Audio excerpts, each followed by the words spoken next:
Shamai, hello. It's so good to see you. Thank you to everyone who's joining us for our fifth installment of our very occasional series called Sarrsa Time or Tea Time in Yupik. And before we get started, we always start these tea times with a land acknowledgement. So I'll go ahead and do that. We begin by thanking the Alutiiq, the Dena'ina, the Yupik people of Bristol Bay. We also would like to recognize the Dena'ina of the Aklutna and Kanik tribes on whose land the BB&C Education Foundation exists in what we now call Anchorage. We recognize the thousands of years of stewardship, acknowledge the people of our home region as well as Anchorage as they continue to be caretakers of the land.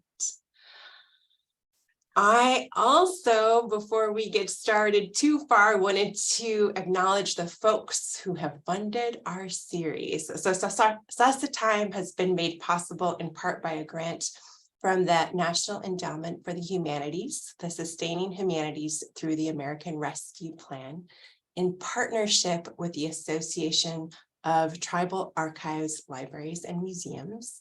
We're very grateful for their support. However, they asked me to say any views, findings, conclusions, recommendations expressed in this talk are not necessarily the views of the Association of Tribal Archives, Libraries, or Museums, or the National Endowment of the Humanities. That's all of our, that's all the housekeeping I have for today. I'm really excited to have two amazing people join me for tea time. Okay. Tiffany Hall and Tiffany Webb.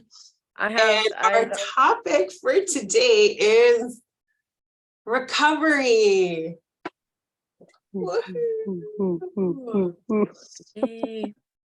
I'll just say that we know, of course, that so many people in our communities in Bristol Bay and in Alaska and really everywhere are impacted by alcohol and drug use disorders and addiction. And that has included, frankly, my own family has been touched by alcohol. But thankfully, my loved ones have mostly moved into recovery, which is really joyful.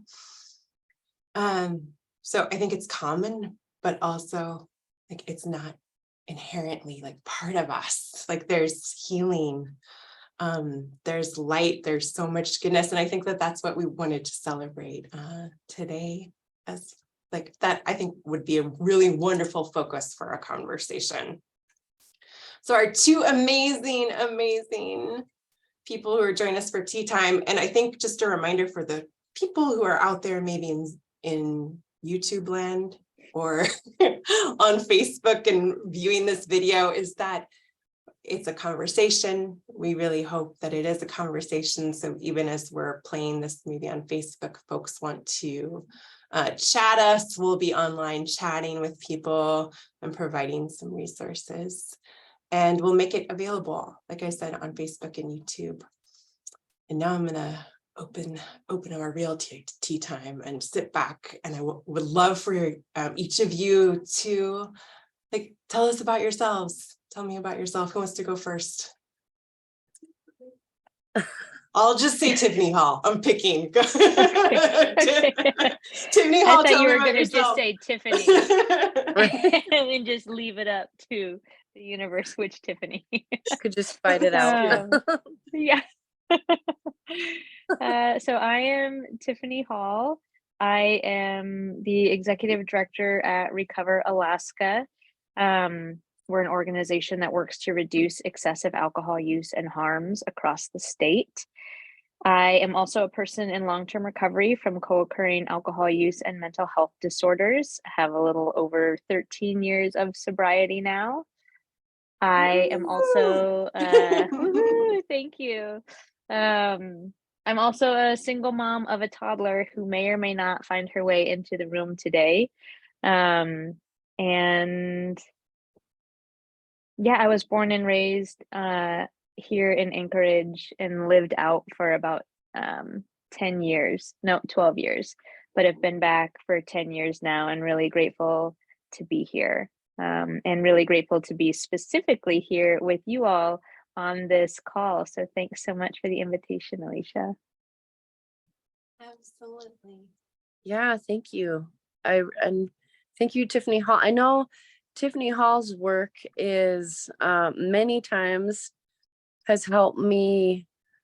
It has helped me. It's helped me personally. It's helped me to for my own recovery, but also to help guide some of the different projects that I've worked on. I've sort of looked to Recover Alaska and thought, well, okay, so they're doing this. I can do this. I can do that too. Or this fits with, you know, this fits into like the larger like fabric of recovery stuff. And I'll introduce myself. So my name is Tiffany Webb, and I'm a Chogleong tribal member. My mother is Inez. Her maiden name is Sarrsa. My dad is Mark Webb. My grandparents on my mom's side are Ralph and Anna Mae Sorensen. And my dad's parents are Chet and Doris Webb. And I like one of the other BVNC webinars, I recently learned how to introduce myself in Yupik. And as soon as I started introducing myself, I started to cry. So I was gonna try it today, and then I was like, you know, if I start crying, it might be really hard to like talk, and so I'm just gonna introduce myself in English. But I do want to say that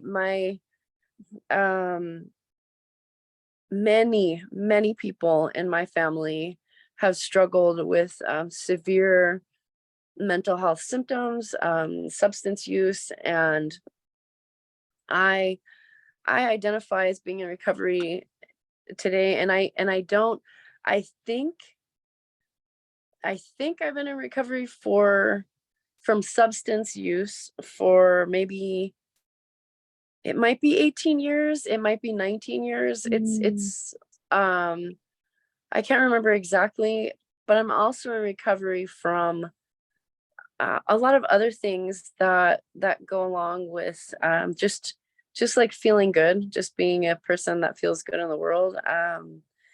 And one of the things I always like to talk about when it comes to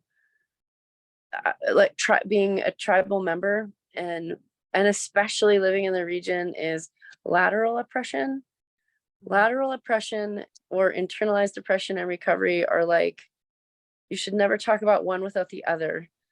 And so remind me to come back to that if I don't like define that and come back to that. But I just want to introduce myself. I didn't want to take off like a rocket and start. No, I love We're the gonna get on board. rocket ship. Yeah, I'm here with you. Hold you guys hostage. And I just, no, I love it. And I love what you said, Tiffany, about in recovery from so many different things. That just resonates so much with me. And I feel like my body knows how much of that I can take at once. So when I first got sober from alcohol, it was like, okay, that's all I'm doing. That's all I can possibly do. And then I kind of plateaued for a little while to where that felt more comfortable.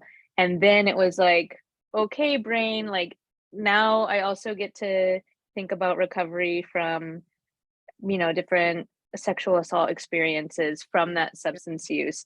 And then I was ready for that. And like, okay, here's another, and then like the next plateau. And then it's like, okay. And like, what's the next?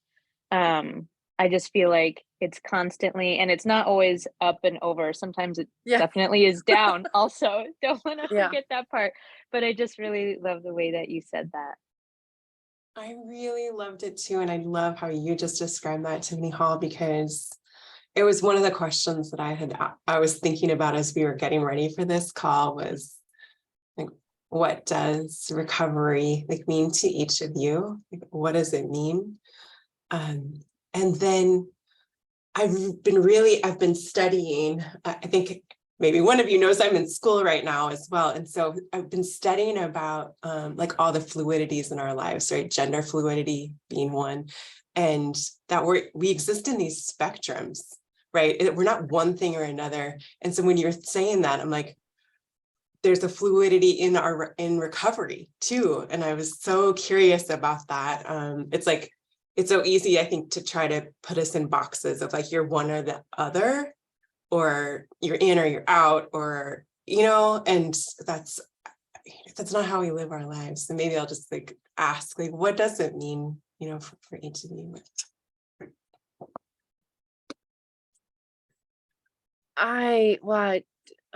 It's so funny that you're go whatever direction you want to go. well, Tiffany, for all practical purposes and in a nutshell, you know, being in recovery is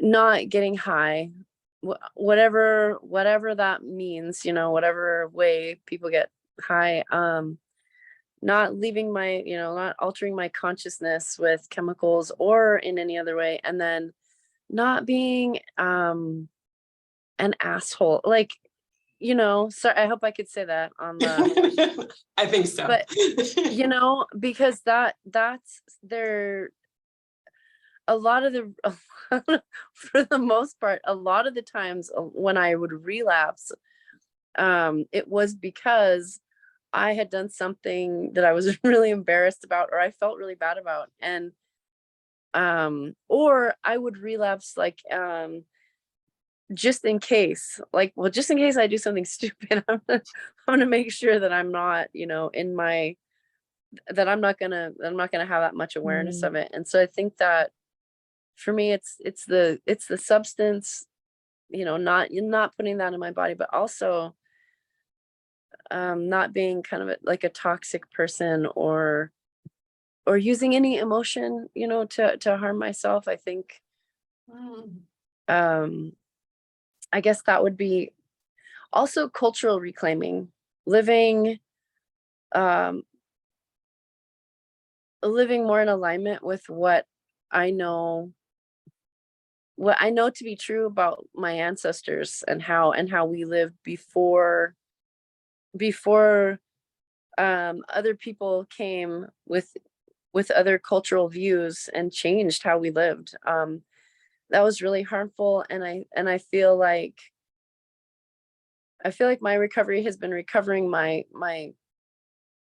myself with through practicing culture, and also my relationships, like rebuilding my relationships. And some of that is really tricky, you know, because of the ways that we hurt each other in our communities.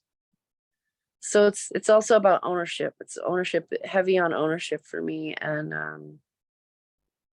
I just enjoy my life a lot better now. Awesome. Yeah, that's really beautiful. And I feel like, honestly, I'm at another one of those plateaus right now in terms of my recovery. I think in part because of the like being an asshole part. I mentioned that I am a single mom of a 2-year-old, and like she is helping me understand that I have a lot more work to do, and how to not, even though I am not drinking right now, and even though there have been a lot of times in my life where I'm kind of farther removed from some of those tendencies around wanting control. So for me, a big thing about that's related to my recovery and to my mental health disorders is control and wanting control. And when I feel out of control, what I think I should do is probably let go of it and hold things with an open palm. But what my instinct is to hold tighter. And so when my 2-year-old feels outside of my control, instead of taking deep breaths and doing what I know that I need to do for myself, instead of practicing patience and all of these other things that I've learned in my sobriety, I have found myself just really recently wanting to hold on to that control. And so needing to like check back in with my practices and needing to restart a lot of practices that I kind of had put by the wayside because I felt like, oh, I got this. I'm not going to drink today. I'm not going to drink tomorrow. I got this. And I kind of rested on some laurels, and I'm finding myself needing to go back to how I learned how to do this in the beginning and journal and try to meditate for 5 minutes a day if that's what I can do, so that I don't crush her, and so that I don't like kind of put upon her some of the toxicity that came with my in particular with my addiction, so that I don't pass that on, even though it's not, the alcohol part, it still would be harmful. Anyways, I'm not sure that that actually answers the question about what does recovery mean to me, but that's kind of what I'm just thinking about based off of what I heard you say. Yeah, that's so trauma. Like we have, I think we're dealing with racialized trauma for Native men, racialized trauma for Native women, intergenerational trauma for anybody from any background. But I do think racialized trauma played a significant role in my substance use. And my personal opinion is that racialized trauma plays a very significant role in all tribal people's recovery and all tribal people's use of alcohol and other drugs, no matter how casual or how extreme it might be, it's daily use. But this morning we were presenting, and the presentation is called Why We Hurt, and it's something that we put together because we were myself and the people that I work with, we were having a really hard time explaining how these huge life altering things intersected, like the intersectionality is kind of a word that like I learned recently, that I guess it's a word that a lot of other people have been using, but I didn't know that. So it's this word that means, the intersectionality is really about all of the ways that all of the harmful things that impact us and how they connect, how it impacts us, and what is it, what is like the end result, and when you sit down and you're like, hey, I just want to tell you about a few hundred years of racialized trauma and how the role that plays in addiction and our survival, like our reactions to trauma, our survival roles. And these are things that we do without thinking. They're completely automatic responses. Like if I asked you, what would you do if you fell off a horse? You wouldn't be able to tell me that, but you do it if you fell off a horse. And so, yeah, we're just going to talk about this. So we decided we should organize all of our thoughts and everything in a presentation. And what's happened is that when we share it, a lot of other people want us to share it with somebody else, or somebody else will call us and have us share it. But when I first stopped using drugs, I stopped using drugs because I didn't want to die. And that was essentially like, I just don't want to die. I don't want to die like this. I don't want to die before my time. But I could tell that, that's the direction it was going. And I think because of how I look, maybe I was never arrested like other people in my family. So I don't have a huge background, but I did break the law all the time. I just wasn't caught doing it, or when I was caught, I wasn't always charged. And so for me, the conversation around recovery, it involves, like, there's no way to talk about it without talking about trauma and historical trauma, and then all the ways that I survived that. And I also just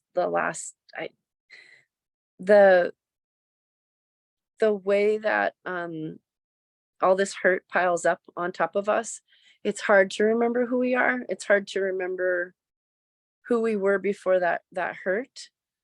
And the last, depending on how old you are, I guess the last 4 to maybe like 6 generations of people have been so impacted that we've lost so much of the teachings that would be passed on, that some of us don't even know who we were before this hurt came down on top of us. So the calling the presentation, why we hurt, and then just this morning we added to the title, and like healing and cultural reclaiming for the next 500 generations. So like we won't stop here. But I know that alcohol and other drugs were introduced to us on purpose, and it played, that was an intentional thing for Native communities. And it came alongside, human trafficking and exploiting our bodies for various things. And so for me, recovery, it's impossible for me to talk about recovery without talking about that history, because of my personal experiences with it. And I didn't know that I was one of many people who had those experiences. I just thought, what the hell, this is awful. Why is my life like this? And I have some answers to that question today, but they're not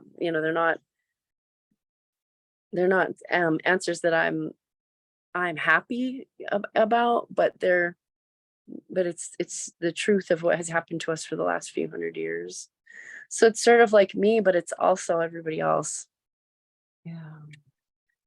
Something that you said sparked a question for me, because for the Education Foundation where I work, a lot of our work is with students who are in that young adult transition phase, right, where they're in their 20s or early 30s, and they're doing just awesome things, right? They're going out, they're trying to get their education, but sometimes it's the first time that they're outside of their community or home.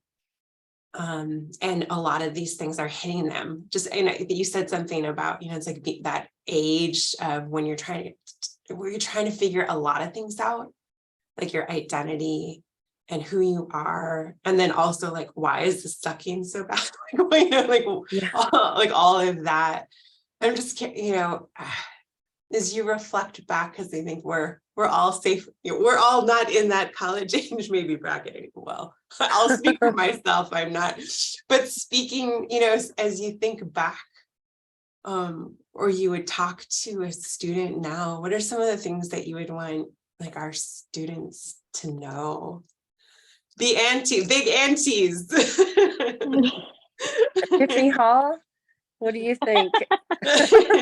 Man, I mean, my brain goes in so many different directions. I think one direction it goes is like some of the hard data direction around the fact that brains are still forming until we're 25, and 21 was chosen as just kind of chosen as an age that people were allowed to legally start drinking.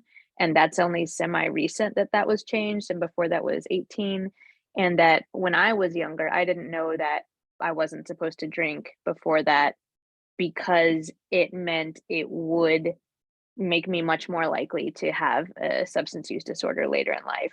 I only thought it was a control thing, that adults were like, you just can't do this yet, but we can do it. And it's totally fine for us. And it's completely not fine for you. And that was it. But in fact, part of it is just like brain chemistry and how the brain works. And until the age 25, drinking makes you more susceptible. If you start before then, it makes you more susceptible to develop a disorder later. So that's a thing that I like to make sure to tell my nieces and nephews. But I also think,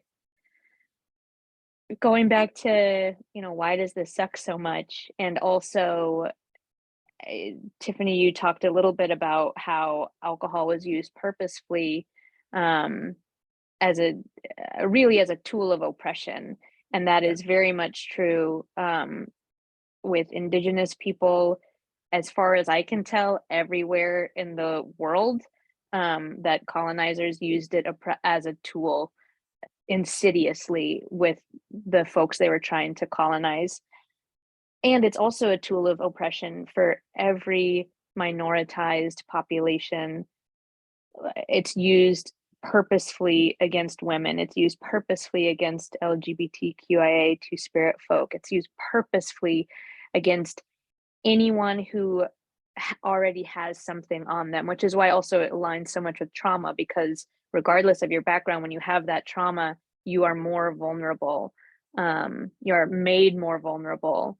And alcohol, and big alcohol specifically, very purposefully targets people. And so, and they, then they use their billions and billions and billions of dollars to market it as though this is what will help you. This is like, we've got you. Alcohol has your back. Like, the rest of the world doesn't understand you, but we do. Like, come on in, we got you.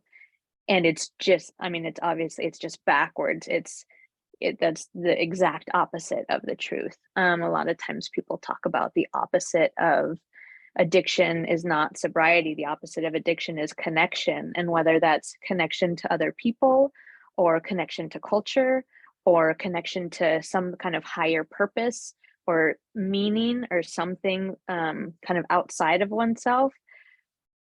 And alcohol just takes that away while marketing it as though like this is where all the connection is. And it's just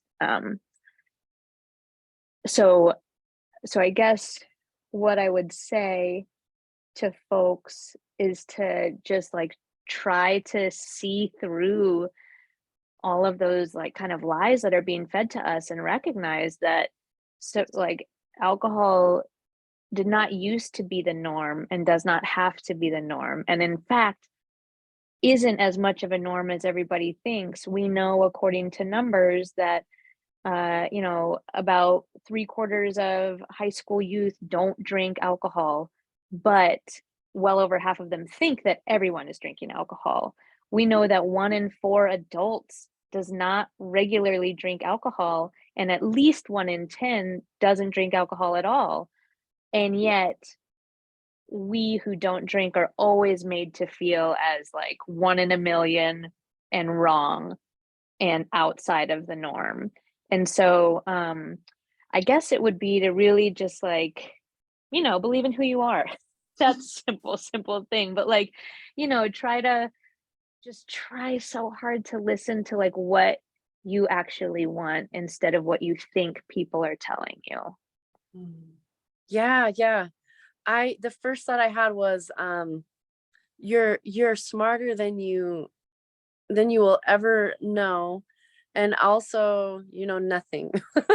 And you don't, and Yes. you won't really understand that nothing until you start learning more and more and having these life experiences, and then you'll have experience after experience where you'll realize, oh, I really don't know anything. Like, I thought I knew all these things, but I really don't know anything. And that's okay. And that you belong in all the spaces that you think you don't belong. You belong there. Your thoughts, your intuition, your heart, it's original. It's only to you. And I think that, I feel like that imposter syndrome, they call it imposter syndrome now. I always just called it like crippling insecurity. But now it's like, it sounds better, imposter syndrome. And everybody has it. Like, as when I talk to people, everybody has it. Everybody struggles with feeling like they don't know what they're doing, and they don't know what they're doing. And so it's okay. Yeah, it's okay. Like, if you feel like you don't know what you're doing, you don't, and nobody else does either, and it's okay. And just keep going, like have fun, enjoy yourself. and don't, I know when I was growing up, I can clearly remember,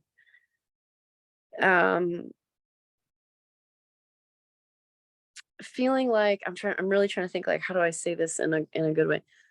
Just feeling like I was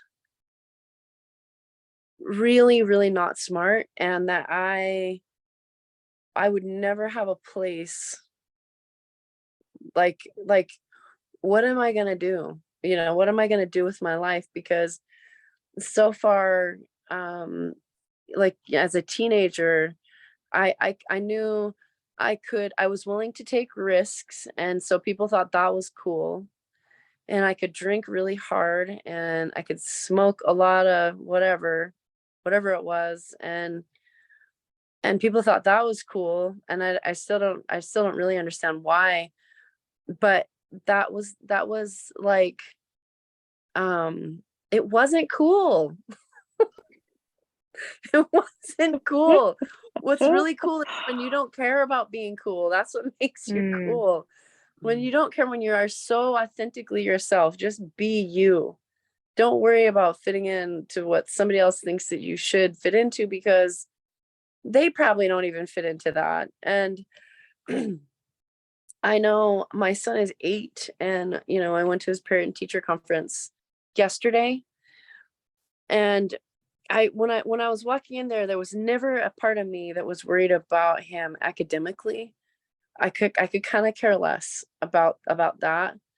But as I was walking in the door, I was wondering, I hope he has,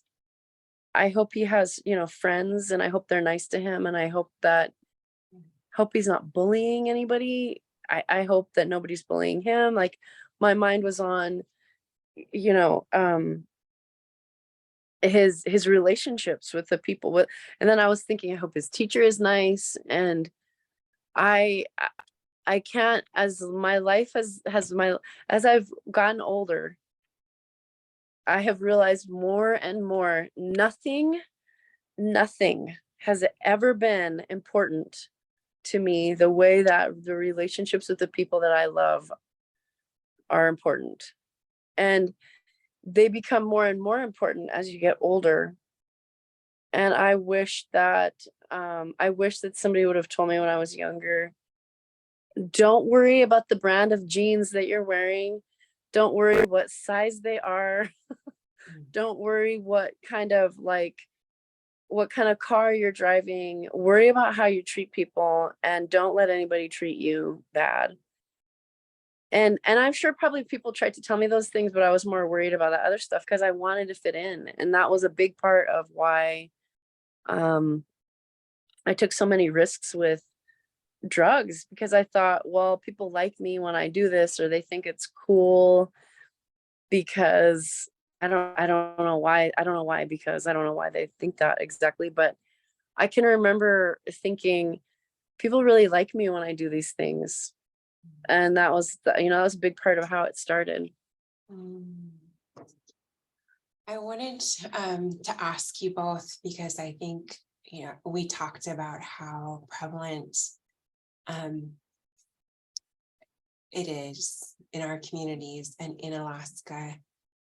And I'm sure that a lot of people come to both of you for advice. Like, if a family member is experiencing, or we have like an indication or some signs that things aren't quite right, like, when folks come to you, like, what are the resources that you point folks to? Because I have a feeling that if people are watching this video and they're interested in this topic, that might be one of the reasons why, is because we're looking for those connections and resources. I'm curious about how we might guide some folks out there that might be looking for that. Maybe I'll ask you first, Tiffany Hall. Sure. Oh, sorry. You're still good. We can still see you. Okay, great. My mom is calling. I'm like, not now, Mom.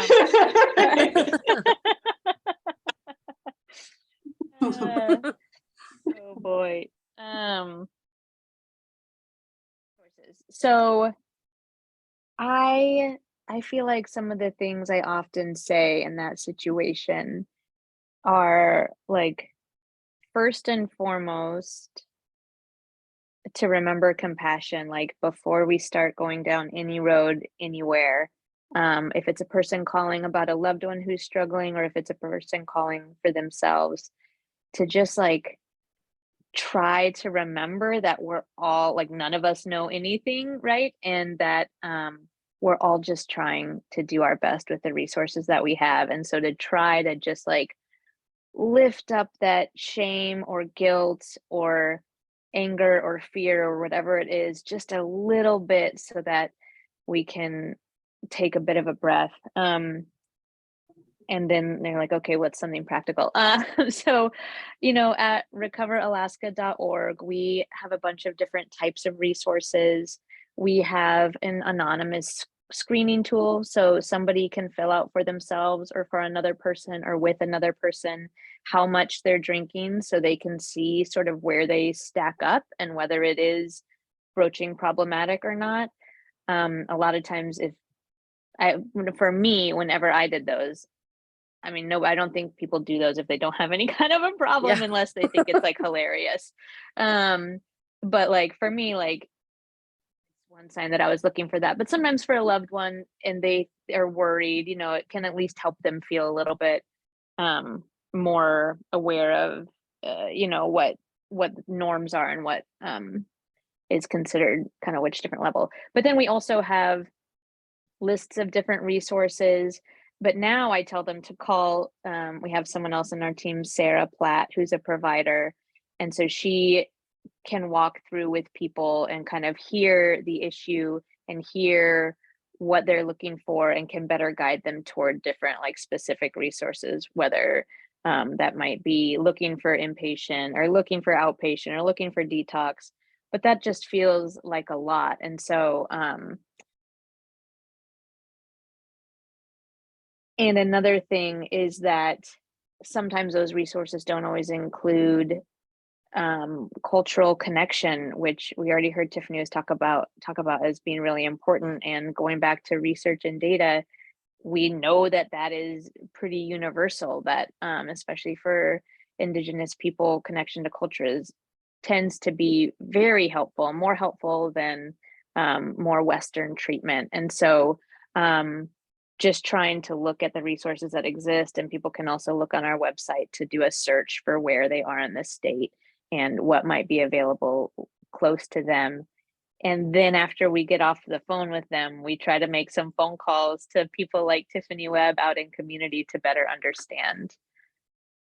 Yeah, I was gonna say other sober people. It depends on where you are, sometimes there's more resources than other places, but in a lot of our smaller communities, everybody knows who has struggled and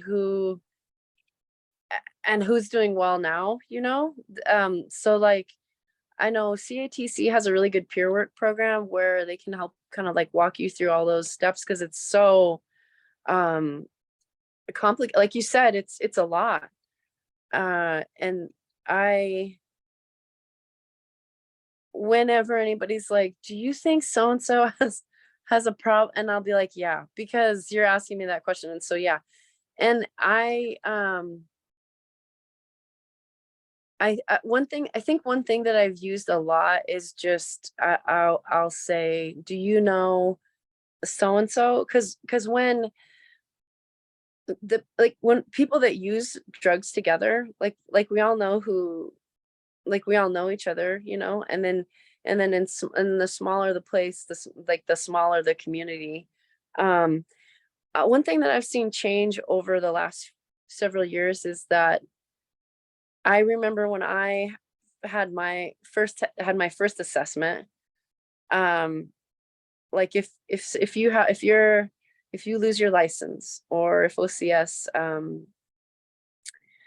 removes kids from your home, and you're court ordered, or you're required to go to treatment, or that you're required to get some type of help, you'll get an assessment. That's the first step. And Medicaid now pays for those assessments. They're like $400 ish ballpark. and Medicaid will pay for that in this region, in the Bristol Bay region. So once you get your assessment, then, you know, depending on what your assessment recommendations are, then you take your next steps. But I know that people that have gone through that process are the best people to help get you through that process. But if you think you have a problem, yeah, you do. I mean, I like, if you're wondering if you need to stop drinking, then yeah, you do. Like, that's all. Most likely, yes. If you think that's not true, keep drinking and then see how it goes. I mean, I was never really a fan of that. I used to hear that in 12-step meetings. They call it go do more research, meaning go use alcohol or other drugs more and see how it works. And I've never liked that, but sometimes because really the reality of that is that especially now, relapse can very easily become death. And it's not, people need to be alive to get help. And so I have never had good luck approaching somebody and saying, hey, I think that you might need some help. Usually they're like, well, I think you need some help. I don't need any help. But what is happening is that because of like fentanyl and just opioids, and it's sort of like just like the newest face on the colonial impact on Native communities. It at different times in history, it's been human trafficking. It was fur for a while, and then now it's opiates and meth. And I feel like people's use progresses so quickly, and the severity of all the circumstances that come along with using drugs, that progresses so quickly that a lot of people now are saying, I need help. I really need help. And they are having a hard time getting that help. Versus like even like 3 or 4 years ago, it seemed like it was a lot more likely to hear people say, they didn't think they had a problem.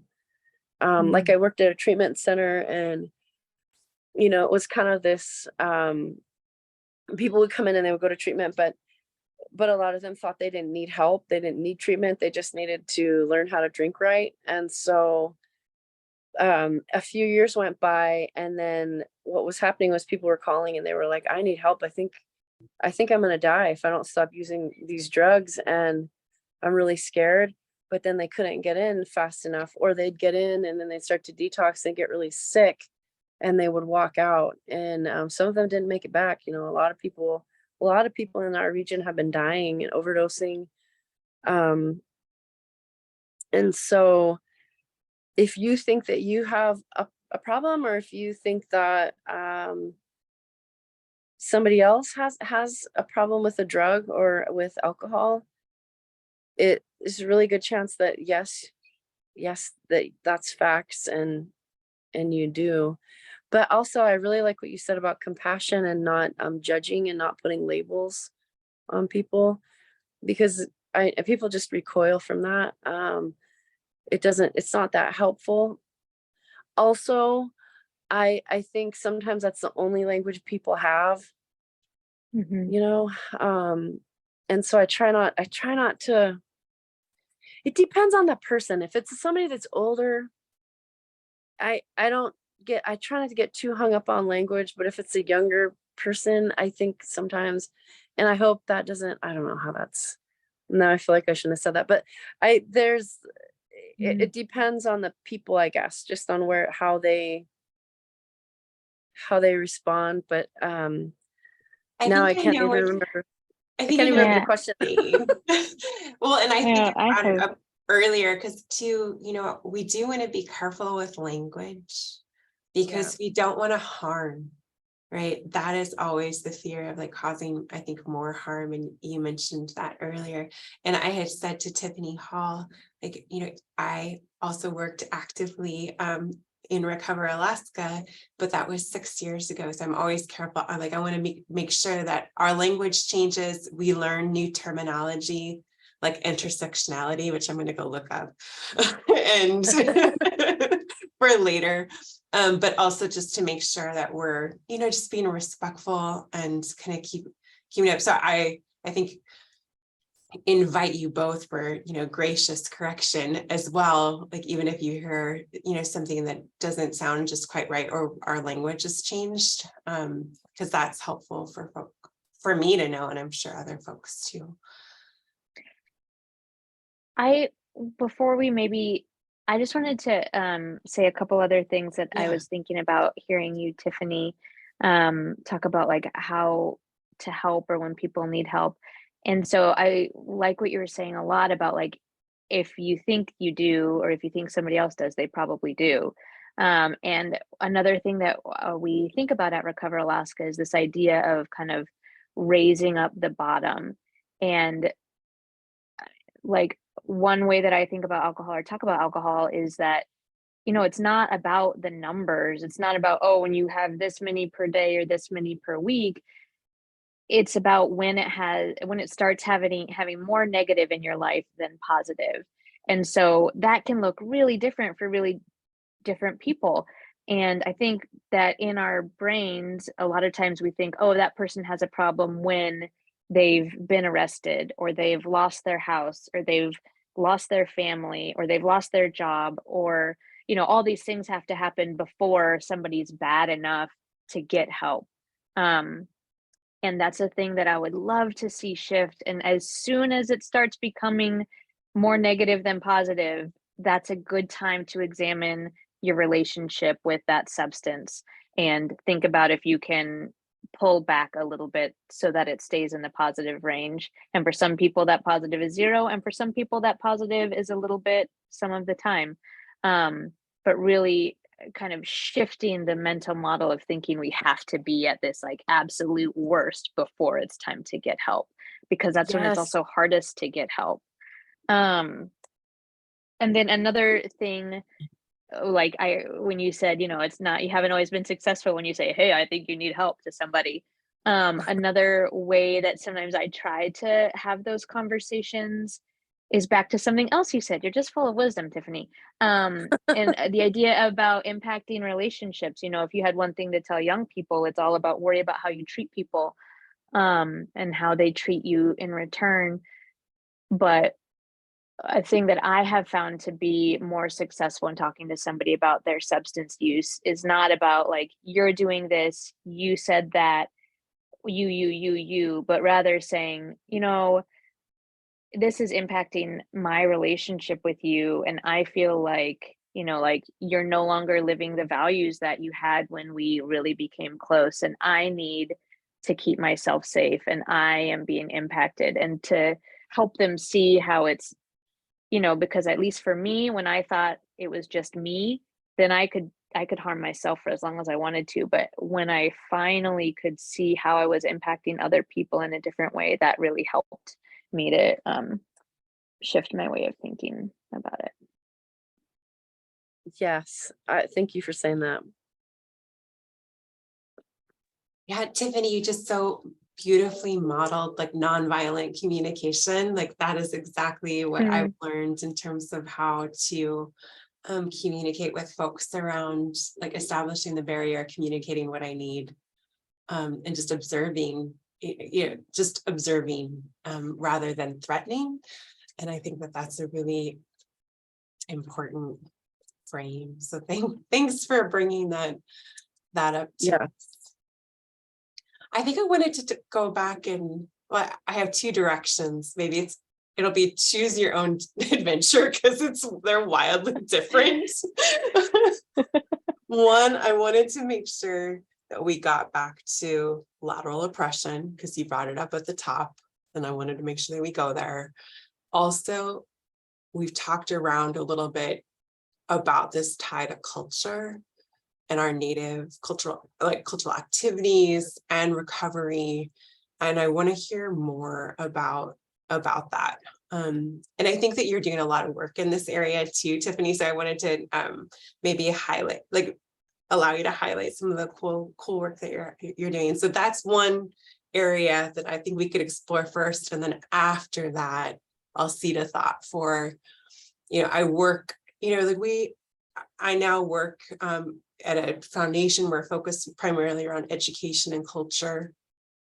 I sit within the BB&C corporate building, we all have these different entities, and I'm curious from your perspectives and roles, how do we support, what are our roles, outside of the, direct, maybe recovery movement. So two ways to play here, but I think maybe first our cultural practice, and I didn't want to forget lateral oppression. I think we need more time. Tiffany, I'm sorry. There's so much. I feel like we could both talk for so long about so many things. Yeah, I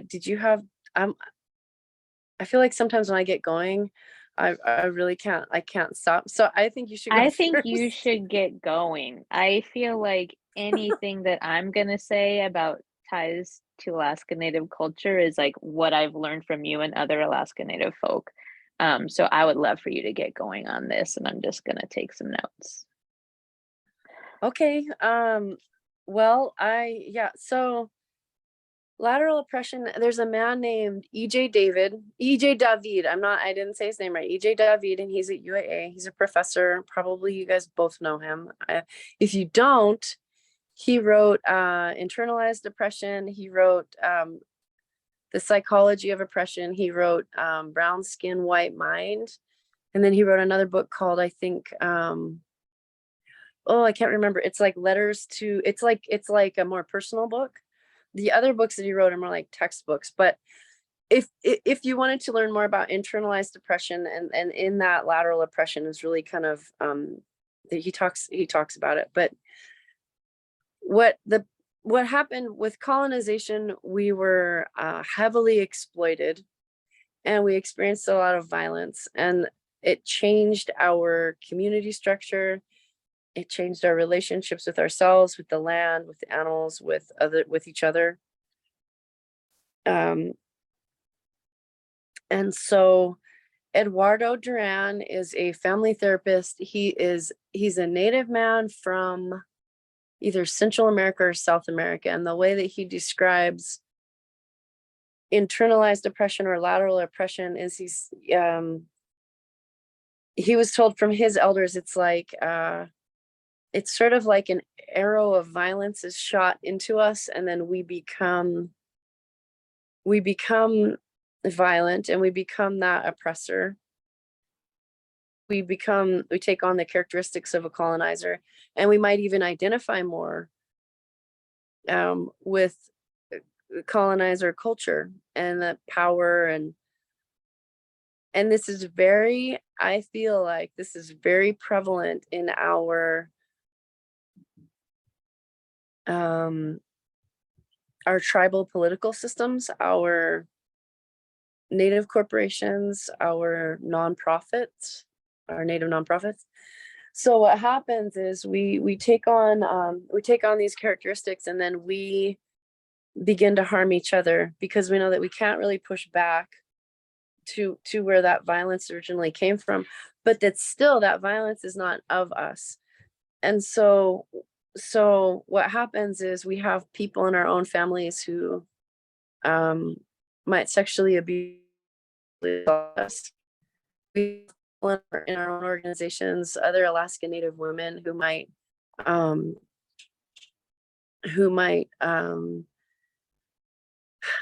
treat us like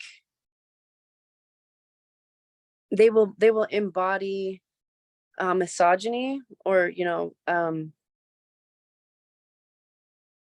some of the more harmful harmful stereotypes impact us, and they will act out these really, we'll have these really harmful dynamics. So Christina Love is a person that, she's a friend of mine. She's a person that I think speaks much better about all of these dynamics. But internalized depression is when we take on, like if we woke up tomorrow and there were no people of European descent in the world, we would still have white supremacy, because we take on these characteristics and we uphold these characteristics better than anybody else. And people don't talk about that very much. People don't talk about that very much. And it's a really hard thing to understand. Like, how can that be? In the foreword for the book Internalized Depression, the E.J. David, Eduardo Duran wrote the foreword, and he says, he talks about how so for a person who owned a plantation, whoever owned like enslaved people, there was usually somebody who lived like in the house and would eat the food that the slave owner would eat, and live in the house and sleep, in the room next to them. And eventually what started to happen was, if somebody broke the rules, instead of the owner of the plantation doling out the punishment, they would leave it to the person who was enslaved but lived in the house, because they had seen and they had learned that there's nothing more powerful and more harmful than internalized depression. And nobody could think of better ways to punish or be abusive than somebody from your own community with the mentality that is not natural to our ways of being in the world. So violence is a learned behavior, and it is completely unnatural for us to harm one another.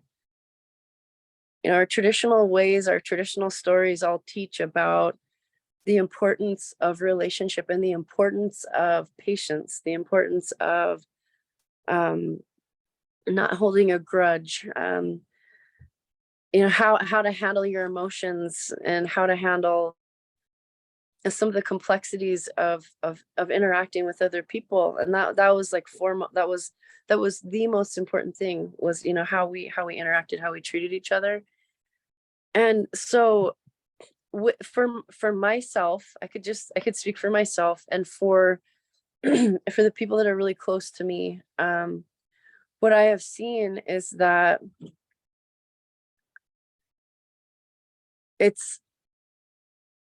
I did a lot of hard work, and then when I went back to my family, I was really proud. Like, this is I haven't used drugs for a long time.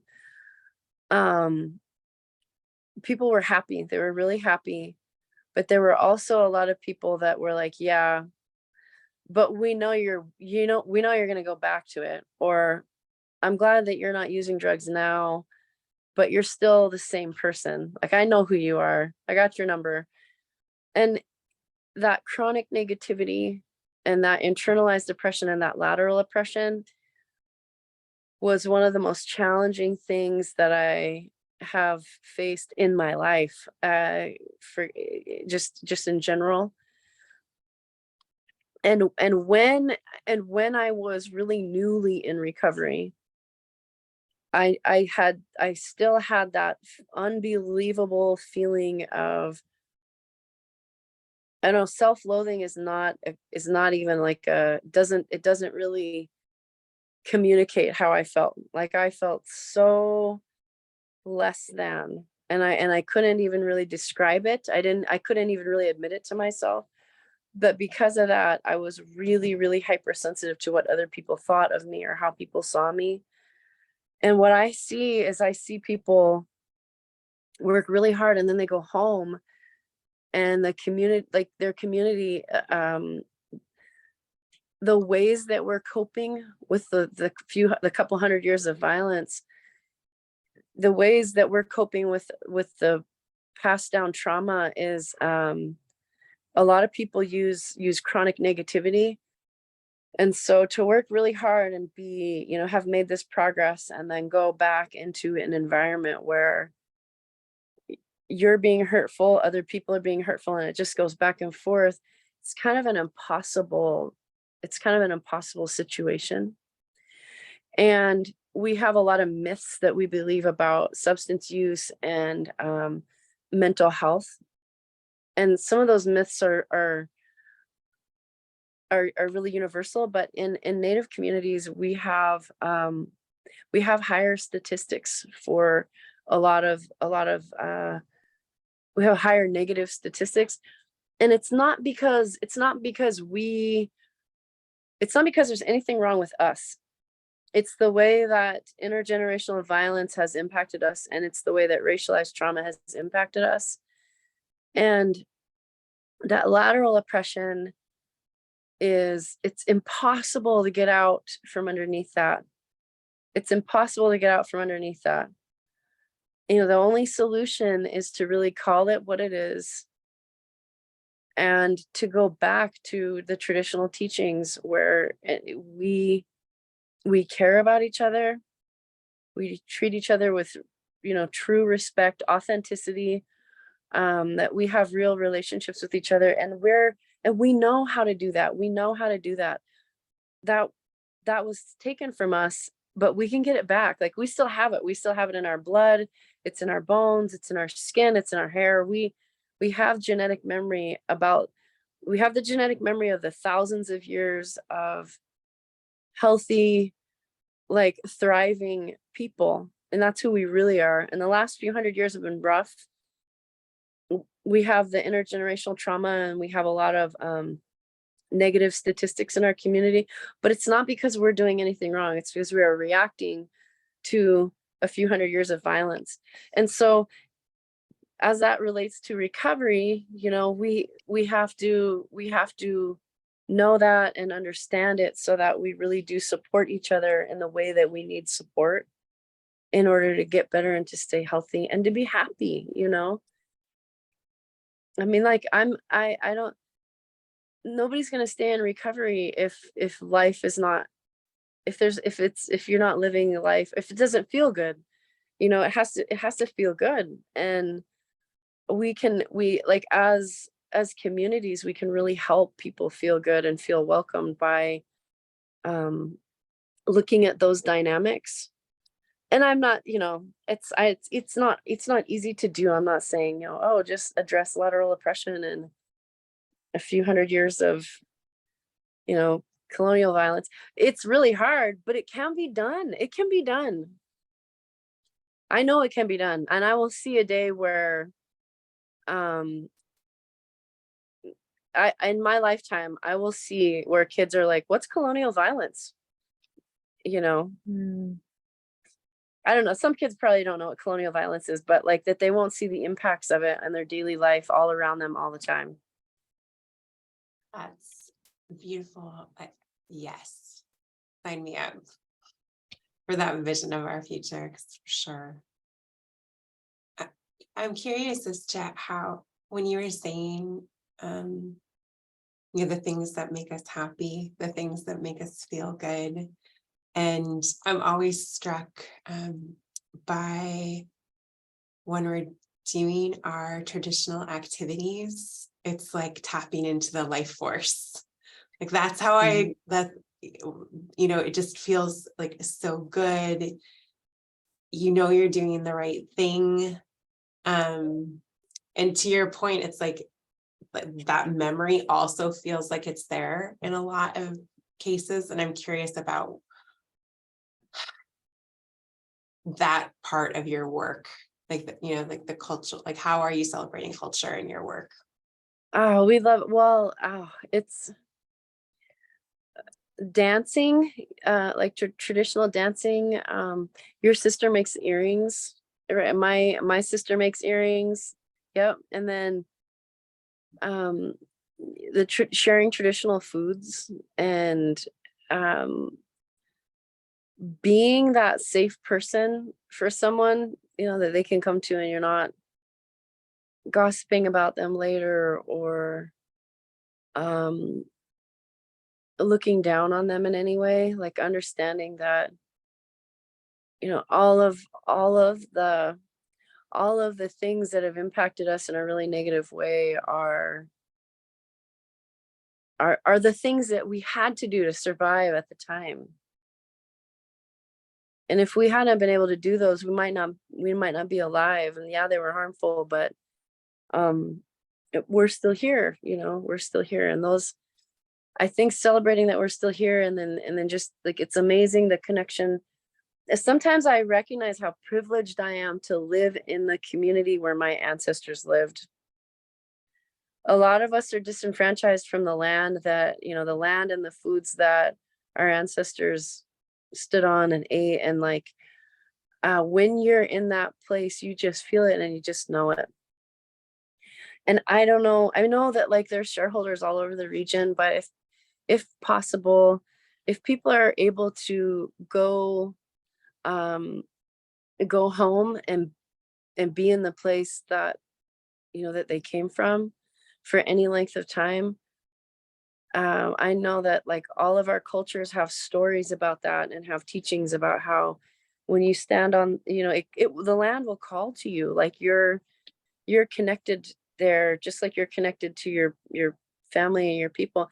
And I think we're all indigenous to a place. Like everybody has a natural belief system if you go back far enough. There was something that existed in the world before patriarchy, and those things still exist. They still exist. And I don't think it's just Native people. Like people from anywhere have these cultural connections and the connections to the land. And I know that that's a powerful thing. If you could stand on the land that your ancestors stood on, if you're able to do that, do it. And see what happens, see how you feel.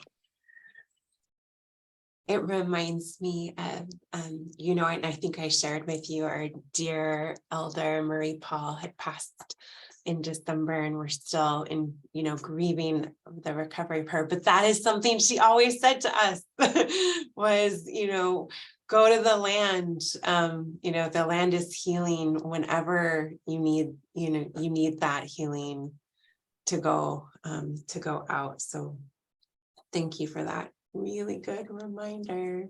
Really good reminder. Yeah, Marie, the last time I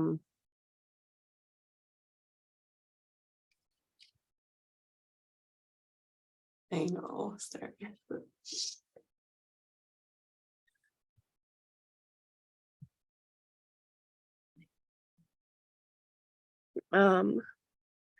There's lots of people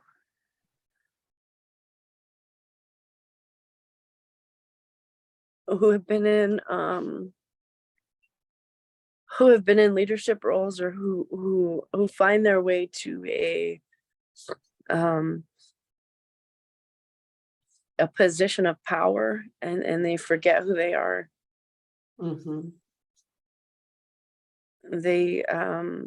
They lose their connection with what made them, who they are today. But I know that Marie never lost that.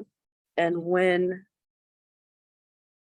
I didn't like, I didn't interact with her a lot, but whenever we did interact, when she would come to some of our events, and she would speak, she would just say really powerful things, and it wasn't, she would take something that people kind of thought of as complicated, and she would just speak the truth of it. And the last time I saw her, she talked about language, and she talked about her boys being in school, and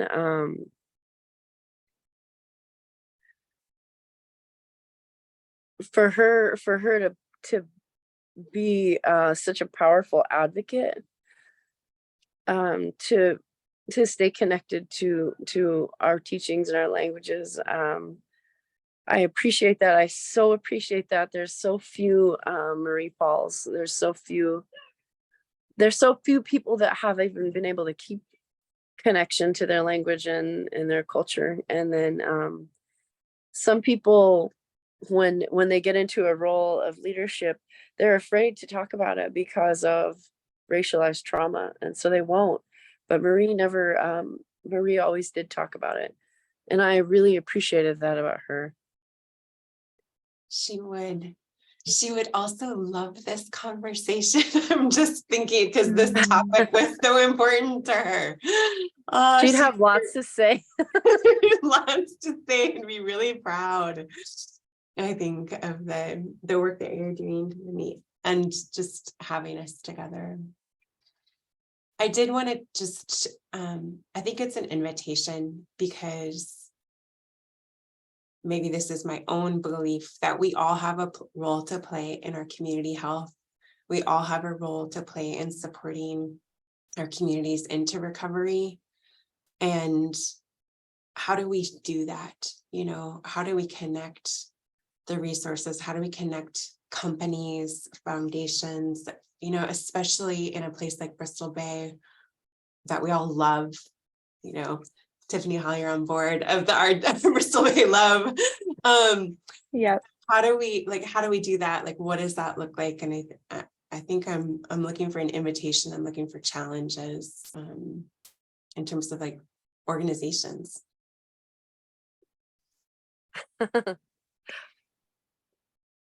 I don't know if you guys know the answer to that question, though. I'm really excited to know that. I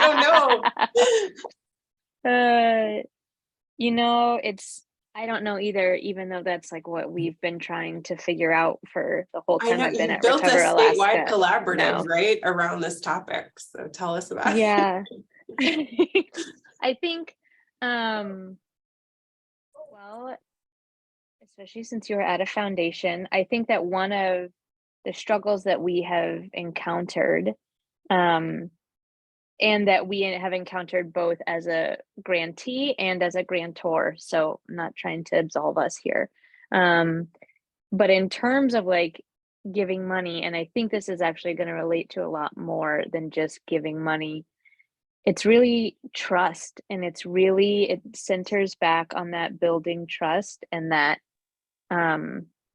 relationships have to move at the speed of trust, and therefore the work has to move at the speed of trust, because the work will always be there and the work will come and go, but the thing that takes work to the next level, that makes work, that gets the like positive outcomes, are those relationships built between people. And so part of it, I mean, I think it's what Tiffany said, like, be a person who somebody can come to and not have to worry about if I'm gonna gossip about them later or think poorly of them or tell other people what they told me, but be that person that inspires trust. So, and I mean, so with funding, that looks like believe what people need and want, believe them to know what they need and want, instead of saying, yeah, but the evidence says this is what we got to do. But it's like, that's not even an issue in my community. Here's what we have to do. And that's really challenging, because a lot of times funding comes from funding, and there are all these red tape, but we've been looking a lot at that. Another thing that I think is around stigma. And this connects definitely to everything I just learned from you. Thank you, Tiffany, about lateral oppression and internalized oppression. I'm going to go put those books on my list.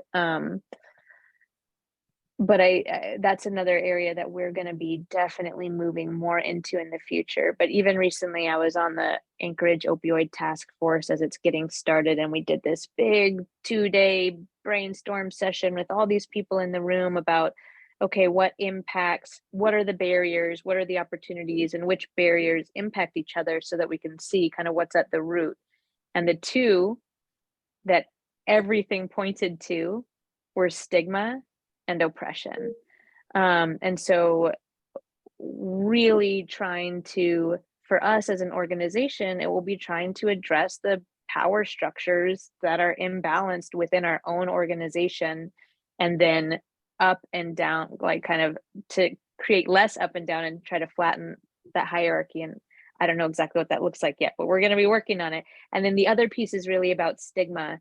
And we are hoping to be able to provide more trainings on stigma to healthcare providers, to educators, to private businesses, to help understand how the language that we use, how our processes are impacting people and holding people back, even when we're maybe trying to help that very specific population, but still our language is not aligned with that value. We know that the term abuse gets poorer outcomes. Those people, when a medical professional who works on substance use disorders sees a chart that says alcohol abuse instead of alcohol use, this person is treated punitively and has worse outcomes. And this person is treated with compassion and has better outcomes. So like even that's for a person who's been to training and knows the research. And so just expanding on that, how much we all can do to just think a little bit more to center people instead of centering their behaviors.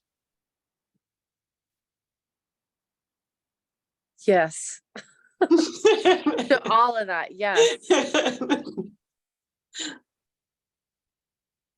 Yeah. Thumbs up. Do you want to add anything?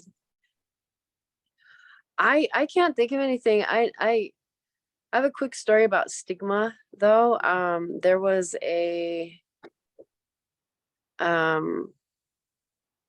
I worked once upon a time, I worked at an organization where a doctor had wrote a very stigmatized poem. He put his name on it.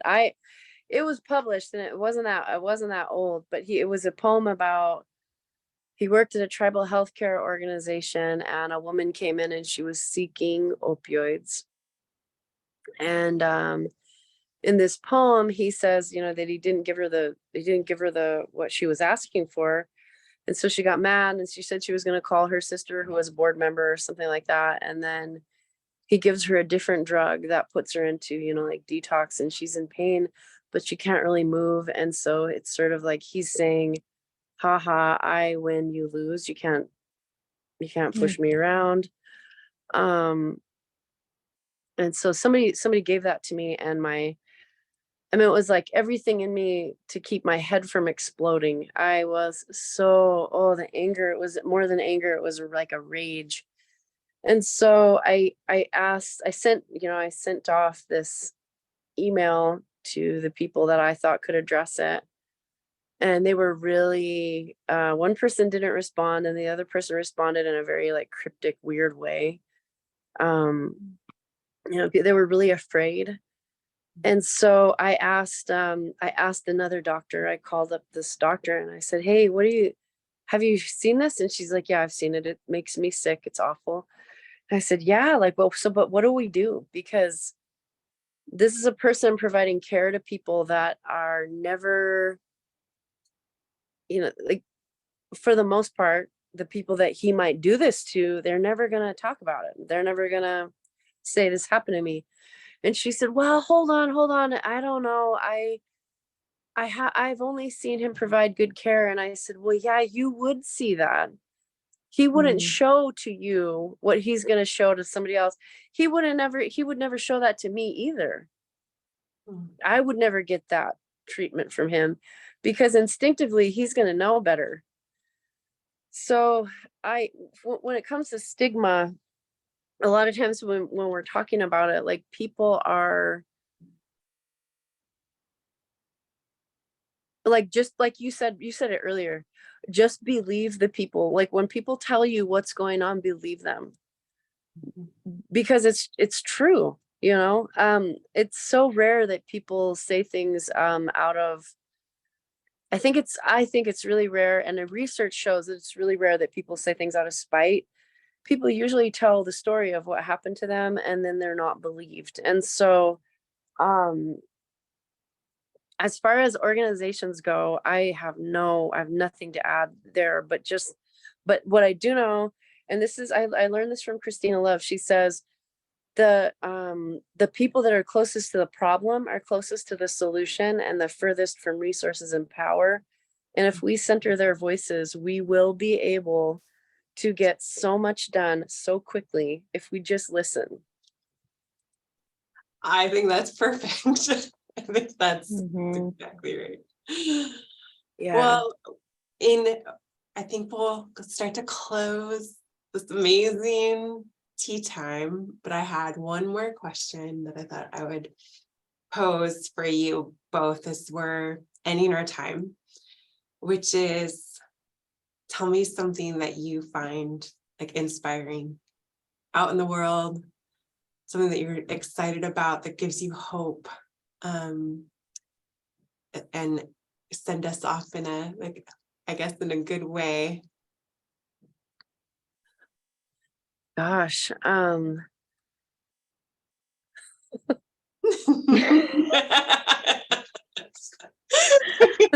We're like, Alicia with a tough question. I know. I, no joke, earlier today bought a painting. It was very much like retail therapy. I bought this painting that's like at an art display right now for victims of sex trafficking, and it's just lovely, but it's called Hope. And I was like, I need more of that, so I'm gonna buy this Put it in painting. my cart.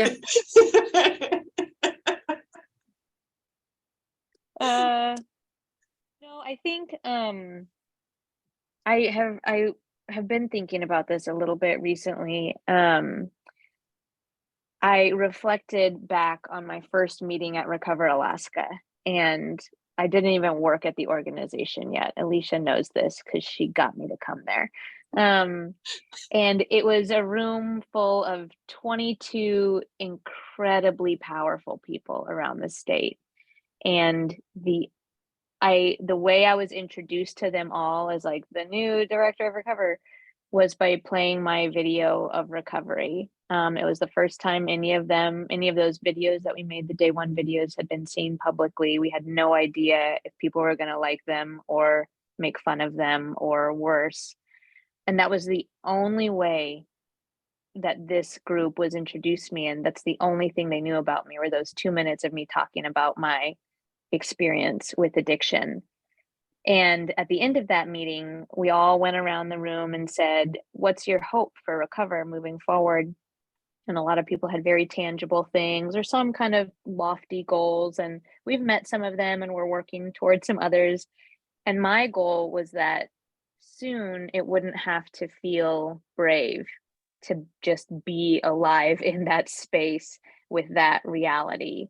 And now everywhere I go, maybe not introducing to friends because that feels like not many people do a formal introduction, but in business settings, everywhere I go, I include that I'm a person in recovery because I think it's really important for other people to hear that.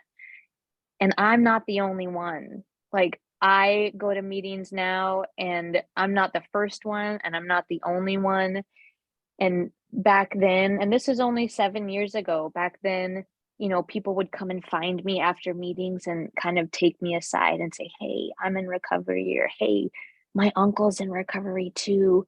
And we'd kind of whisper about it. And now we like celebrate out loud. We have sober pop-up bars where we are cheersing, and like the people who are in recovery are the cooler people in the room. Like, we talk about it, we laugh about it, we cry about it together, we talk about how we do it.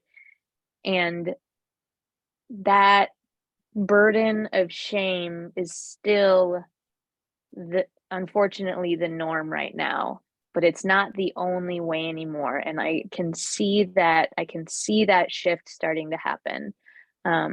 So I think that's what gives me hope.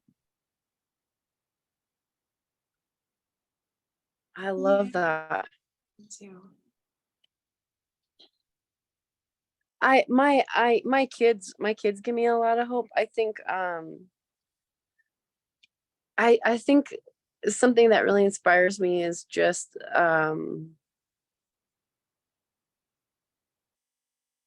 how much possibility there. I mean, like, look at the conversation we just had, you know. I mean, there are so many people who are really, really hungry for information.